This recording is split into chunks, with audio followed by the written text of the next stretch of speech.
Okay, let's talk cost structure as a trader. This has been a hotly anticipated session, and let's get into it. So, don't really have any questions from anyone, despite it being a session that a lot of people are interested in. So really, let's just cover a couple of the base points. All right. As a trader, like any business owner, you need to be aware of what your costs are in order to run your business. Now, let's kind of look at this in a couple of different ways. Oh, sorry, hold on a second. Just gonna pause this recording. Okay. So here we go. Essentially, there are really kind of two schools here of costs.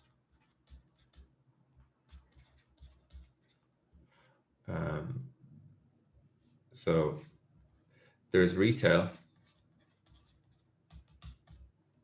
and then there's sort of pro, for example, and then there's institutional, right?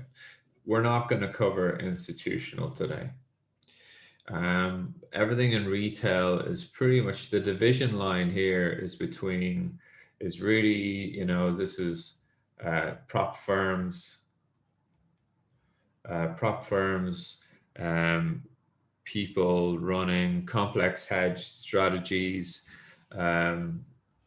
people who are fully aware of all of the different levels of ways of trading and getting exposure to risk, and you know, generally people who have direct market access, who might have a membership on an exchange, they might own a membership on the CME, they might rent a membership on the CME, they might just have a broker and you know, do everything through that one broker.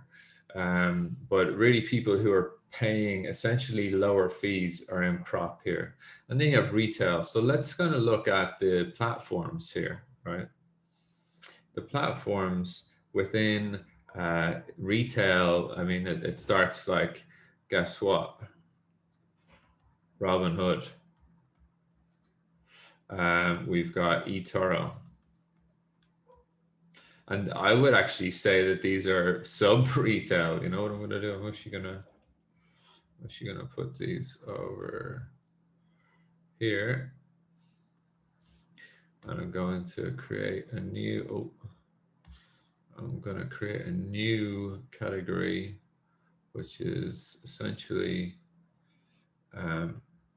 sort of like non-consumer.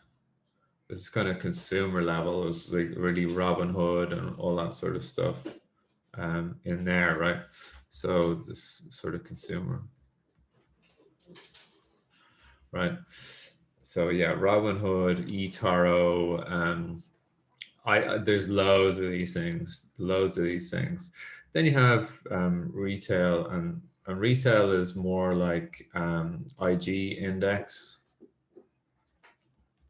There was one called 500 or something 500.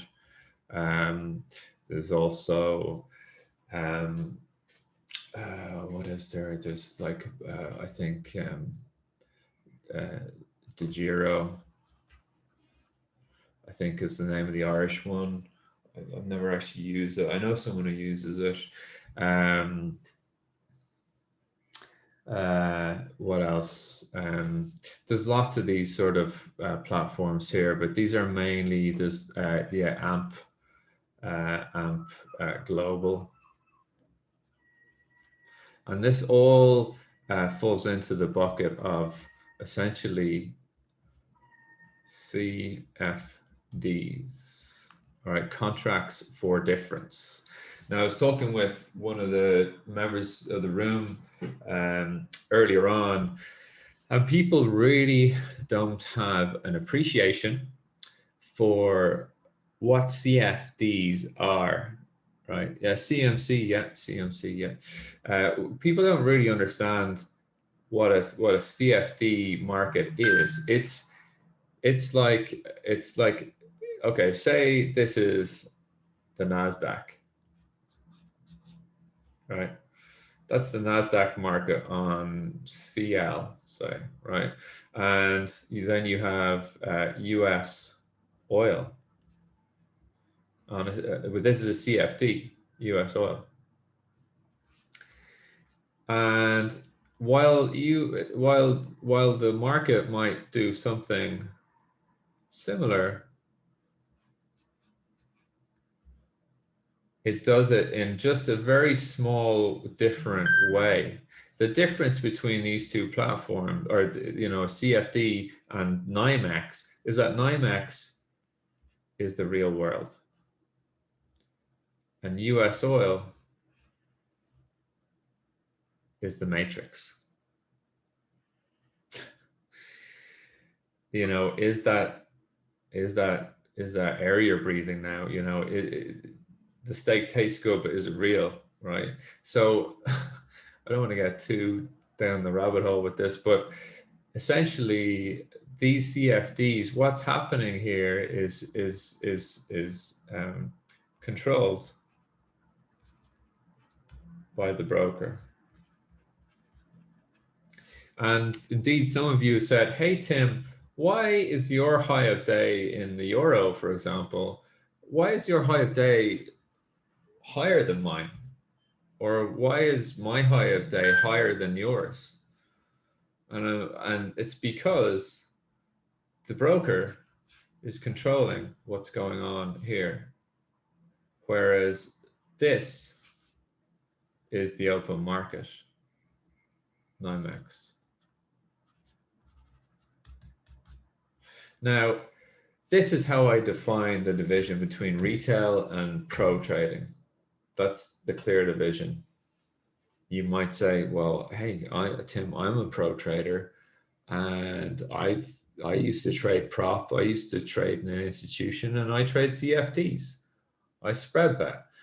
Well, that's great. Okay, well, best of luck. And I have utmost respect for anybody who's in these markets trying to learn and adopt risk and learn this craft. But wouldn't you rather learn the craft and conquer the craft while working on real markets? Right. So this is a clear division for me.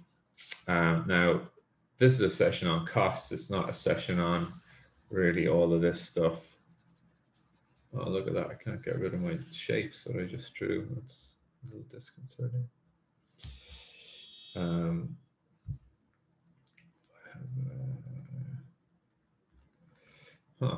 Yeah.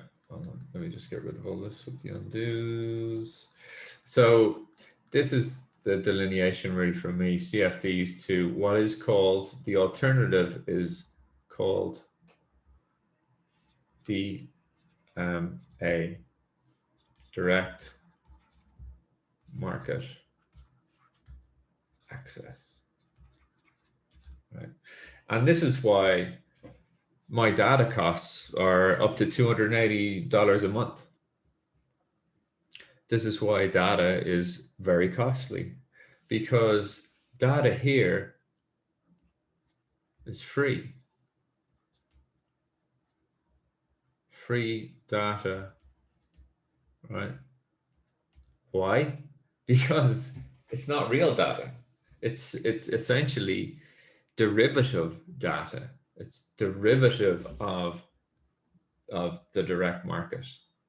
It's a derivative. That's why your data on IG is free. That's why your data, you don't pay for data on DeGiro or AMP Global and all this stuff, right? That's why retail traders don't even think that they think all data is free. It's not. It is if you're trading CFDs on a simulated, well, what I would call a derivative market, let's say. So prop really and professional DMA access is it. So in understanding this, we can then sort of move forward with the cost base. Now today, I am not going to talk about really any of this retail stuff because I don't mess with this stuff. I did very briefly in the past when I didn't really know anything. This was a long time ago, like 5-6 years ago.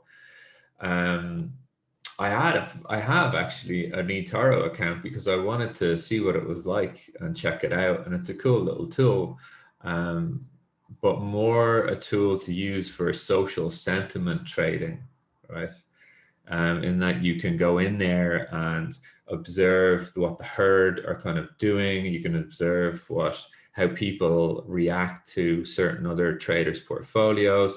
I find all of that stuff quite interesting, but to be honest, in the last 4 years, I've probably logged into that account maybe 3 times.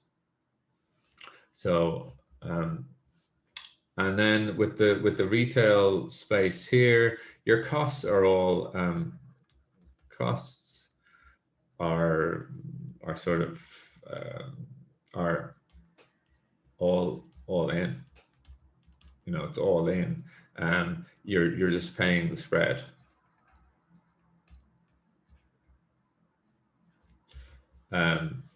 That's pretty simple, right? Now, you know, I'm not going to go into the cost base here because each one of these essentially outlines their cost base. They have very little fees. Some of the stuff it's free to trade. But then when you go into sort of demanding that you are trading on real products, like for example, I was talking with Joe this morning and I was like, you know, what all these traders here don't realize is that when was the last time they were asked to vote on a shareholders meeting? Never, never. They're not going to be. They don't own the stock. If you're long GameStop and Robinhood, you're not a shareholder. You don't own the stock. You have no voting rights. You are trading a derivative of the real underlying. You are trading CFDs on Robinhood. All right. People don't realize this. Maybe Robinhood does offer shareholding to certain people or to a certain level of investor. But if you're buying fractional shares, how the hell are you going to be allowed to have shareholders voting rights? Every equity company that I own in my portfolio through my Schwab account, I have messages that come in asking me to vote on this, that, and the other. You know, once a year, twice a year, 4 times a year, whatever, because I own the stock. The shares are in my name. I am a registered shareholder. If you're a friend of mine is been in the same trade as me on Netflix for like 6 years or something, and he's on a eToro, and I'm like, you don't own the shares, man. And he's not a trader. He's a photographer, and he's like, I don't care, but I'm up 400% of the money. I don't really care what I own. And I'm like, all right, good for you. Fine. But you know, you need to understand that if you're trading with DeGiro or Amp Global, I mean, I think DeGiro, I don't want to lump DeGiro in because I can't comment on them, and I know that 500 do a lot of really dodgy stuff. I had an oil trade with them, and this is why I woke up to CFDs. I had an oil trade with them. I put it on. I was filled on oil on a spread bet, and there was a violent move, and I rang the broker because I couldn't get out of the position, and he said, "Oh no, that's a glitch. We don't even have you in that position. You weren't filled on the entry." And I went absolutely ballistic, absolutely ballistic. And he said, "I'm sorry, but you're not in the position." And I said, "I'm looking at the P&L on your system on my screen. And he's like, I don't know what to tell you. And then I dived into it a bit more, and I just realized that this was part of the course for CFD trading. Well, it's not acceptable. It's not acceptable. So DMA. So within, I'll go through what I have, right? And I think this might be more useful, right? Okay, so within this area, I have multiple brokerage accounts, and I can't talk too much about everything, but I really, as a prop trader, I need, here's the laundry list. One, I need DMA any market, any market I trade. I am not willing to accept any derivative assets unless I am fully cognizant that's what I'm buying. Right, sorry, I've got to look at here. So DMA access.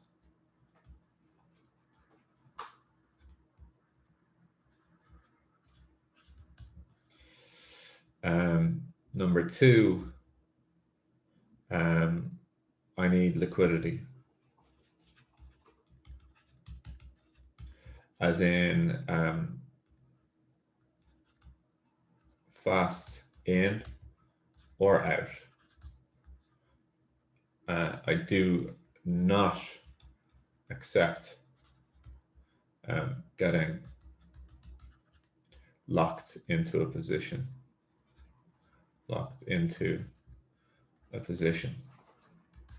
Now, what I mean by that is, for example, if I'm buying an option and I'm not aware that there's very low open interest, and that option might appreciate by it might go $20 in the money, and I only bought it for like $2. It would, well, if something went $20 in the money, it would be quite liquid. But let's say something goes $1 against me, $1 out of the money, and I'm long a call option, or say I'm long oil, right? And it wouldn't really happen in oil, but say any market, I'm long a market, I'm long 50 clips a market, and I go to get out. I'm happy with my profit on the trade, and I want to get out. I want to just bank the trade. But suddenly the spread opens up and the market becomes illiquid. So I actually can't get out anywhere in profit. And in fact, the spread is widened now to bid below my entry long. So that means that I'm going to have to get out of this for a loss, or there's just going to be a whole load of liquidity to a really good take profit point. I mean, I'd still get out if the offer was above my entry. I'd still be able to get out, as long as the market met above my entry, traded, the spread closed above my entry. So, well, that's kind of, I'm getting down in the weeds there. The point is, RBOB is quite an illiquid market. So if you're not willing to expect the volatility of maybe a 10, 20 tick spread, where the market, like in oil, it's a 0 tick spread. It's bid and offer at every increment. Whereas gasoline, it could suddenly spread out like this, whereby, you know, you're thinking, what the hell's going on here? It becomes very illiquid. And if you're trying to offload, like if you're trying to offload 1,000 clips in gasoline, you're going to need quite a wide area to do it, or wait until the volume really picks up on that thing. But the point is that with retail, you have in here, right, forced stops. You have forced stop size, right? You might want to be long here, stop here, and and take profit here, and then the market does this, and you're thinking, oh well, actually, you know, I think rather than have my stop here, I might want to just move my stop up to just above my entry. And then the market says, well, no, your stop actually has to be, like, your CFD broker will say, no, your stop is here, and we're not offering any get outs up to at market. For me, I just say, listen, buddy, I'm out of this market now. If there's a loss in it, I just say, listen, if there's a loss in this account, come and find me. Goodbye.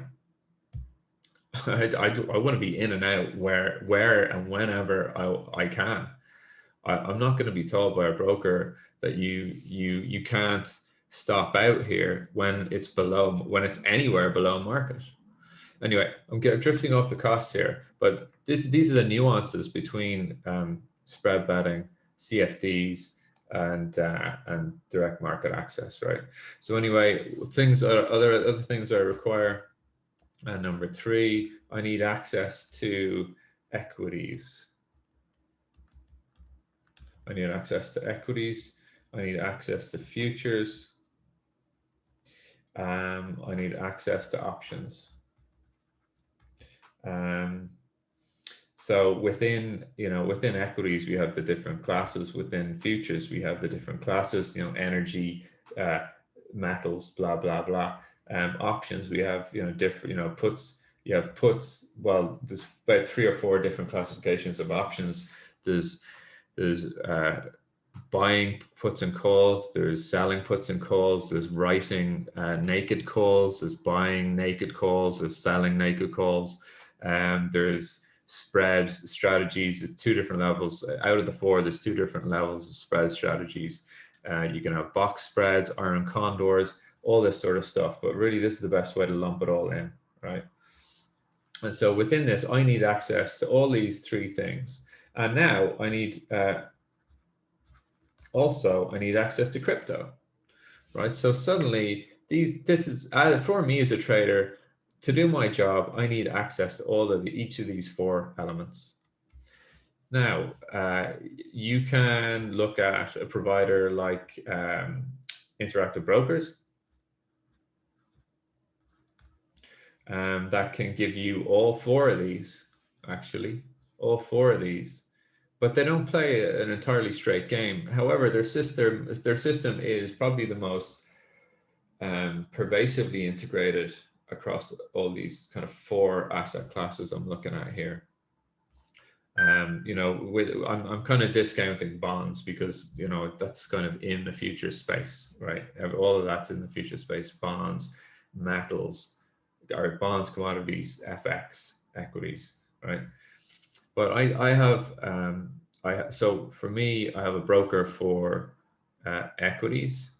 That broker also offers futures, options, but not crypto. But because I mainly trade futures, I have a broker for futures. So I have, don't need that. So,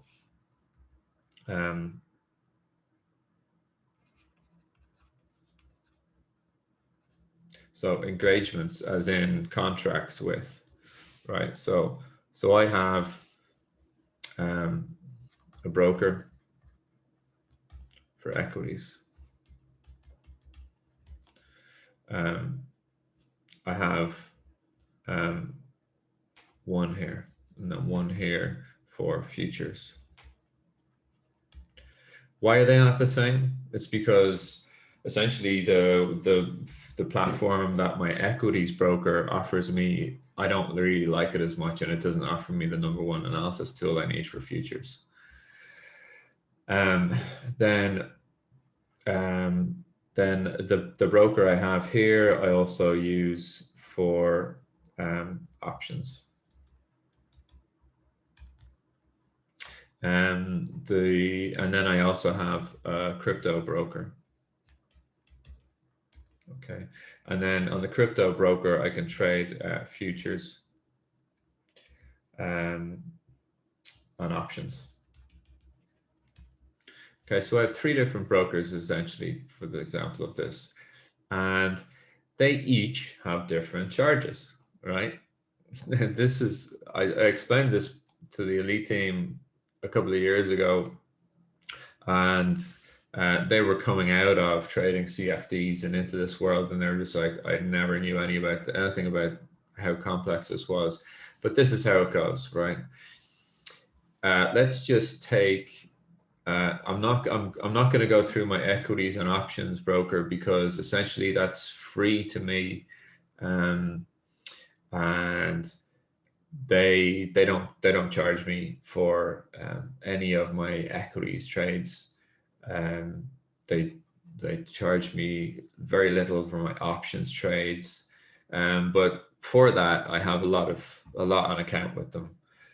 So the options here, brokers, for kind of my sort of what I'm doing would be like, yeah, I mean, you could have interactive brokers, you can have Schwab,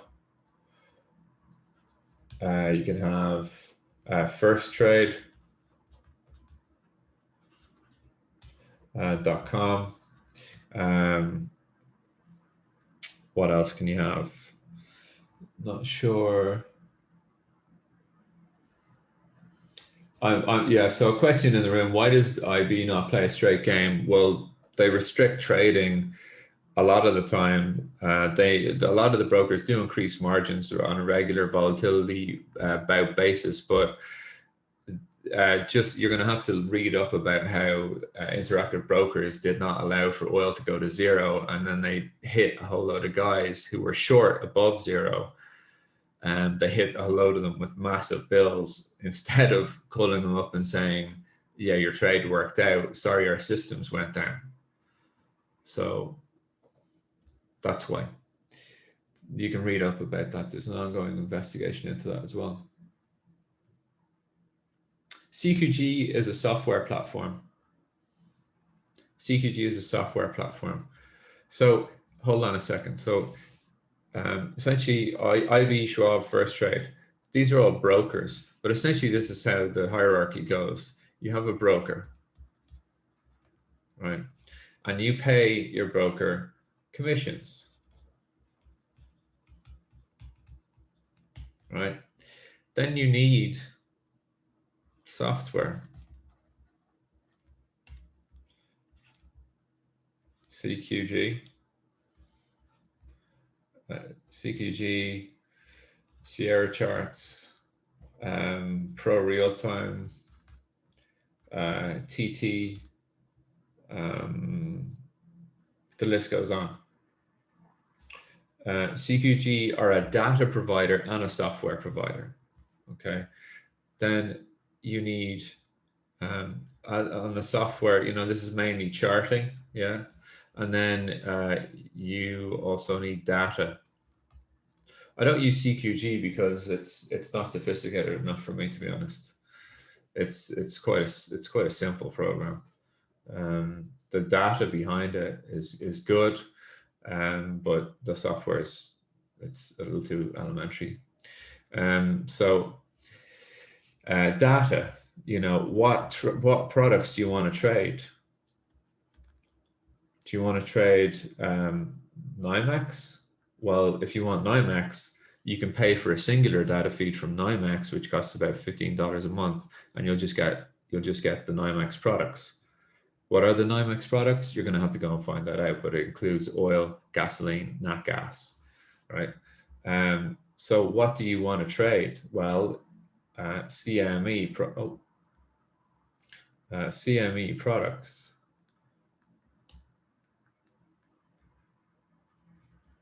CME products. I want to trade Eurex products, right? I want to trade.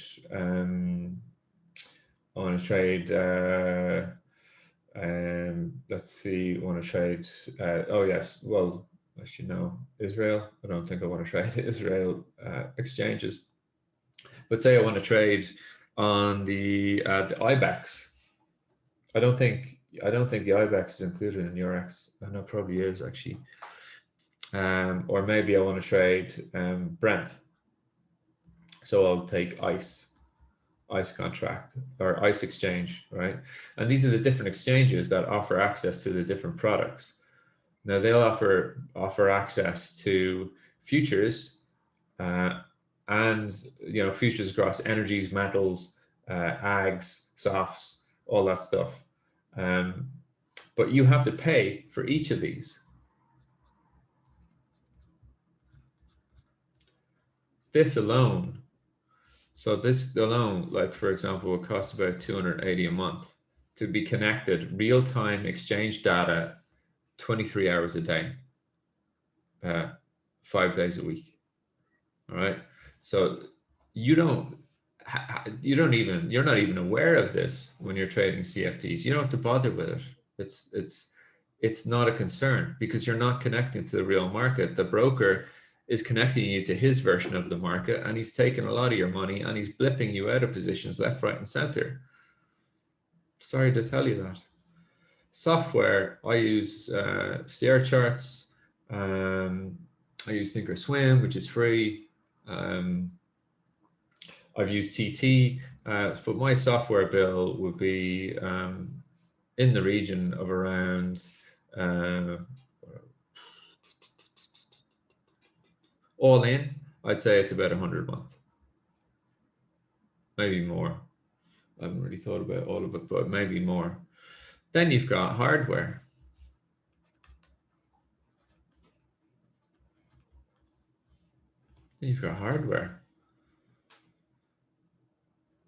For DMA access, there's no point in having DMA access and running an 8 gigabyte of RAM, for 2 cores on an i4 chip, when the data coming out of there in real time is ultra fast and your machine is just barely scratching along at like a slow internet speed. Well, forget about it. If you're going to be reading the ladder and reading time and sales and taking executive orders against that, like I see large size coming in on the bid, it's being joined, right? I want to get long. You don't need a hugely fast computer. I mean, you could spend like £1,200, £1,000, well, probably £700 actually, but you need to be aware that you need something that's fast-ish. But direct market access, I'd say a minimum of 16 gigabytes of RAM. It's actually not the RAM that's so important. You need 16 gigabytes and something like an i7, 4 cores. i7, let me just change that up there. An Intel i7 or an AMD Ryzen chip, i7, minimum of 4 cores. Essentially, you need this machine. So that's going to be initial cost can be whatever you want, but software or hardware wise, monthly, I seem to just on keeping my screens and everything, cables, all that stuff, I managed to spend probably like 50 a month. For some reason, cables, I have very kind of high grade cables for 4K resolution so that the scan rate is up, so that when I'm seeing movement on the screen, I'm seeing it at the fastest available time. There is no point in having a 4K screen if you're looking at it at 30 hertz. Whereas if you have like 60 hertz or 120 hertz, then you're seeing things, small movements on the screen actually happen faster. And this is very important when you're using the ladder. I know that my click response time to something that I see is about 0.3 seconds, 0.38 seconds. So it's just a factor I need to be aware of. As knowing my limitations as a person, like whereas everyone kind of should be aware of these things. So $50 for hardware, and that's not the initial cost. And so then you've got essentially breaking down the broker's commissions, right? Actually, let me just see the broker, right?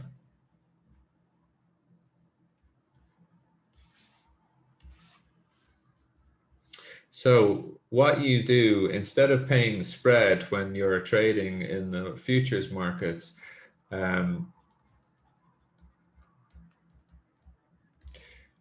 you're essentially paying a cost per side. One contract, we'll call them clips, one clip to buy. The broker will charge you, let's say they'll charge you, let's just say $4 to buy one contract of Dow or DAX, right? They'll charge you $4 to buy one contract, and then they'll charge you £4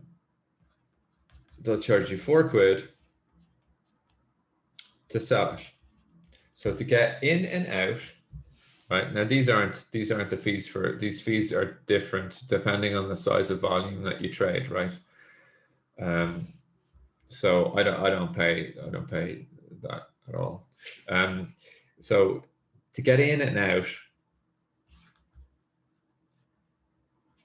is a round turn, or RT, right? Here, this is called per side, cost per side.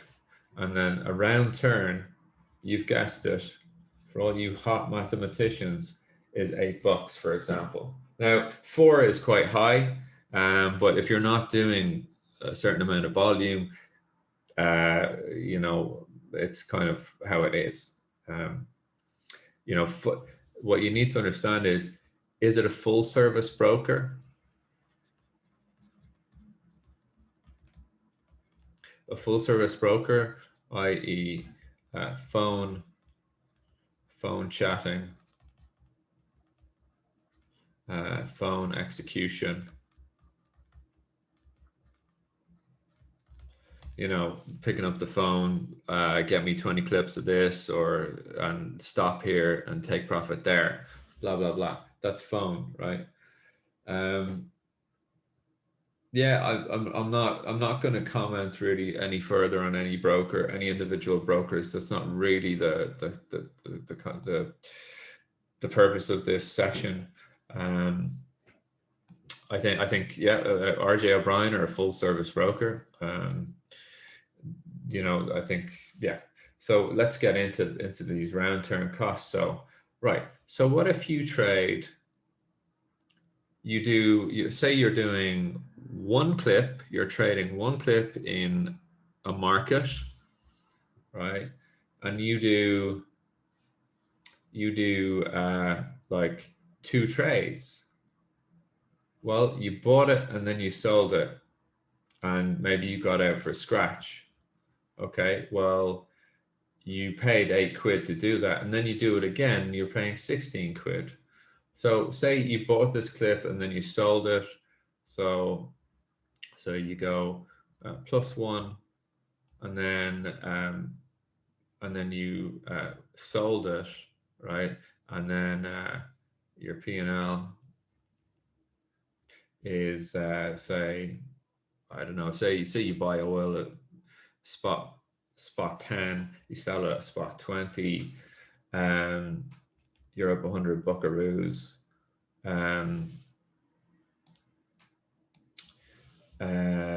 You know, then you're going to be, that's $100 minus the 8, right? Is your P&L on the day, accounting for commissions.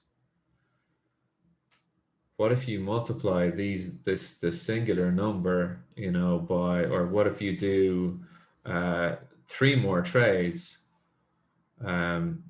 say 3 more trades with the negative P&L on those trades of cumulative let's say minus 60 bucks. Okay, well your P&L is going to be, well, you've got minus 60, and then you've also got 24 cent or 24 bucks in fees, right?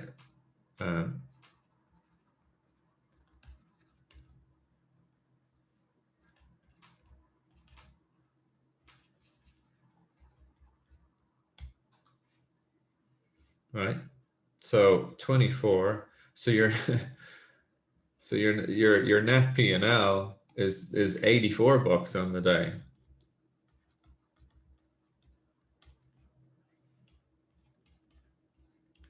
Okay, and you just did 3 trades and you took reasonable stops.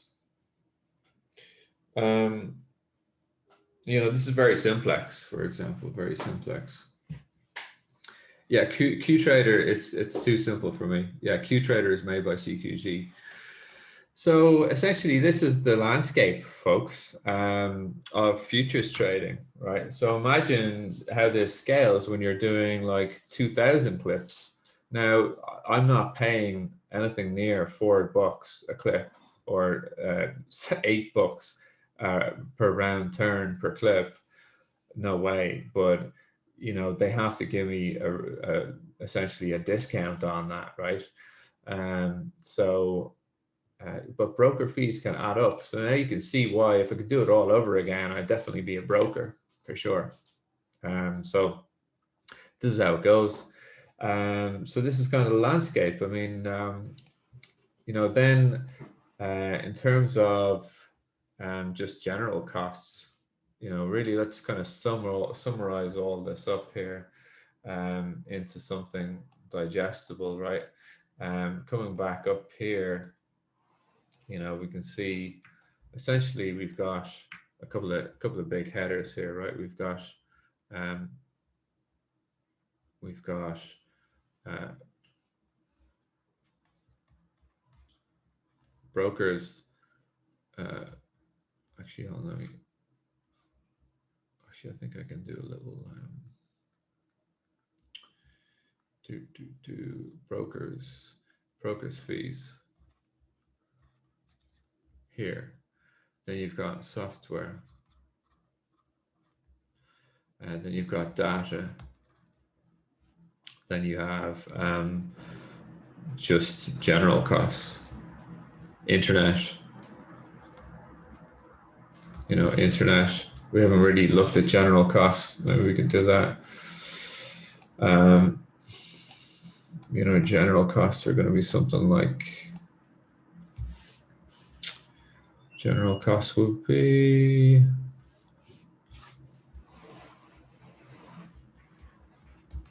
internet backup, or you don't really need an internet backup, especially if you have a data plan on your mobile phone. It can act as a stop, as a sort of a protection. You've got your phone costs. You've got electricity. I know, I mean, I'm running 4 large screens and a computer system and lights, you know, and like a fan system as well. You know, electricity, you need to kind of think about it. You need to think about it for sure. What else? Oh yeah, then there's news and info services.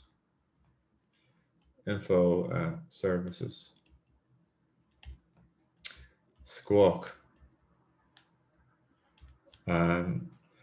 The Squawk Financial Times subscription, Economist, you know, the Irish Times, Bloomberg. I don't use a Bloomberg system. I just am a news subscriber. A Bloomberg system, by the way, costs 34,000 a year if you want it. And if you don't know how to use it, there's no point in you getting one.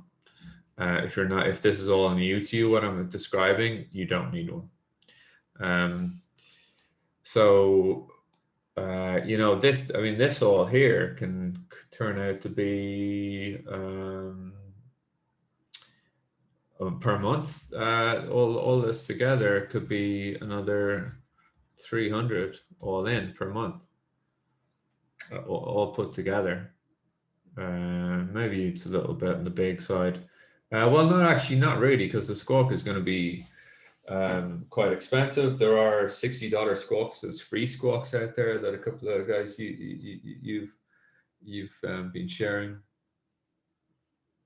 When I decided to upgrade from Thinkorswim, what was the cost structure as you've evolved? My cost structure was, I just said, I need to. Well, I used to live. Okay, Andy, I used to live in Beirut, and if you live in the UAE, maybe you've been to Beirut, and the mobile phone charges in Beirut are absolutely astronomical. Anyway, $100 a month is nothing. I'm Irish, man. We know how to charge for things there. It's expensive in Ireland. Yeah, my cost structure over time. Well, it's not really a case of that. Anonymous asking me a question of how it evolved over time. As soon as I realized what I was doing on CFDs, I stopped. Evolution done. I'm done with trading this crap. I need to be trading real capital markets. So therefore, I'm going to organize myself to be able to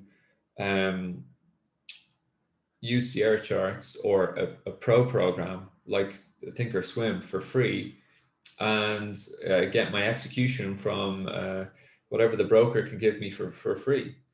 You can go to the brokers, and you can go to like these brokers. I mean, for example, you can go to AMP Futures, who also offer AMP Global, but the difference is AMP Futures are direct market access futures, whereas on AMP Global, it's CFDs and equities.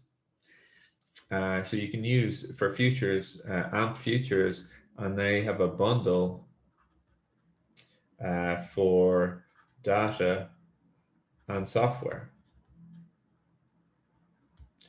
Some people will give you free use of your chosen piece of software if you trade with them. So you don't have to pay your software costs here, right? I'd be aware of any of them giving you free data. I'd say, well, is this CFD or is this futures real exchange DMA access data you're giving me for free?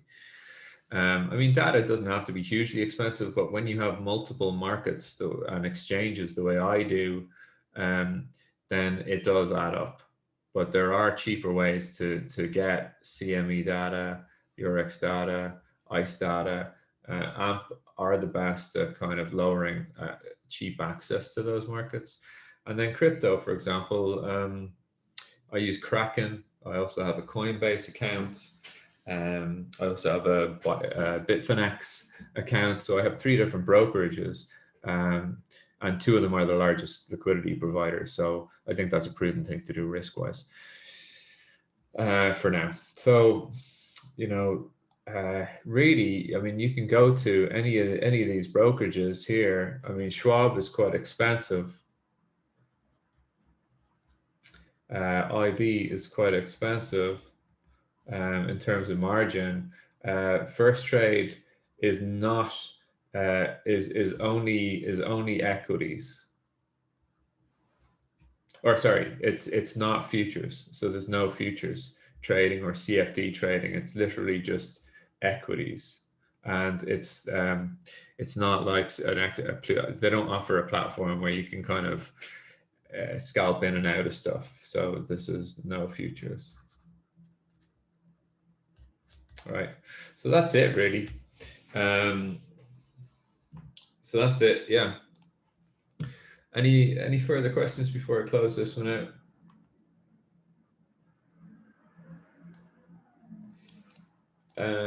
CFD, why can they give out free futures data? It's because they are a massive firm that essentially don't really give out that much futures data. They just do the headline products. They don't give out huge depth of information about the products, about time and sales. The execution on it isn't that good. You're going to have to do some research in yourselves for that.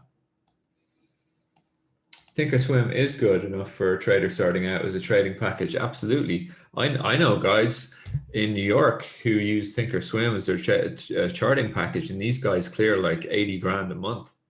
And they just have a proprietary ladder, and they use Thinkorswim for watching the ladder. They use Thinkorswim for charts. And then when it comes to execution, they have this whole proprietary system, but it doesn't have charts on their system, on their proprietary system. So that, you know, Thinkorswim is respectable for sure. We're seeing silver now taking a pullback here.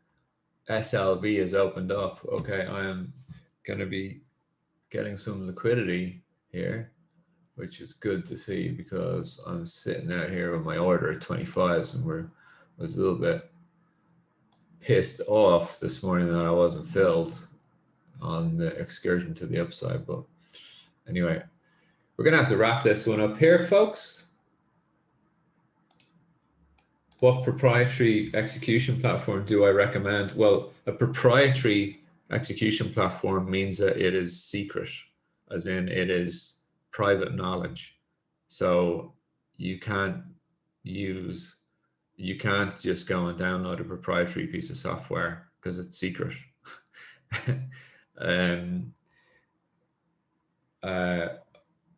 What I have done to my personal version of Sierra charts is proprietary, so I don't share that information or how it's set up really with anyone bar people on the elite team or people that I've trained. And even at that, there are some elements that I don't even share, and it's proprietary knowledge to me. So, you know, if you're looking for execution, TT is very good. Yeah, for sure. Reading the ladder, for me, it's Sierra charts for sure. I have videos there on Sierra charts training as well. The learning curve, though, you see, the learning curve on Sierra charts is minimum 3 months for you to just kind of figure out what you're doing, and then really it can take 12 months to really get comfortable and fluid with it the way you see I'm fluid with it. But you know what, the reality is people aren't willing to do that. People aren't willing to adopt that sort of a learning curve on something that, you know what, the truth of the matter is people just want to make a Lamborghini appear in their driveways by the end of the week, every week. And that's why people lose money a lot of the time, because they're not prepared to make money slowly. To quote the great Warren Buffett, no one wants to make money slowly. They just want to make money fast.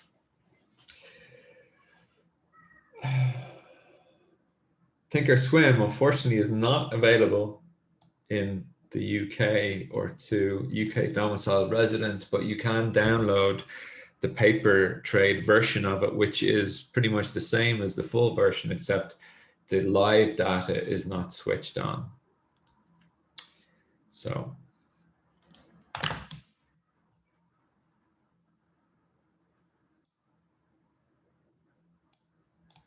the thing is, no, you can go to AMP Futures as your broker, and they will essentially offer you a package where you can pay you can pay 30, 40, 50 quid a month to have your software and your data bundled.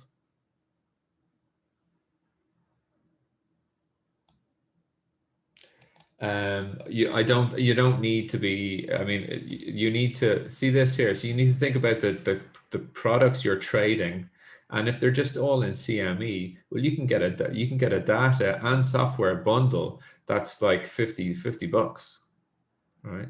That's 50 bucks a month. But you're going to have to be aware of the round turn fees, this stuff here. Okay. So that's it, really.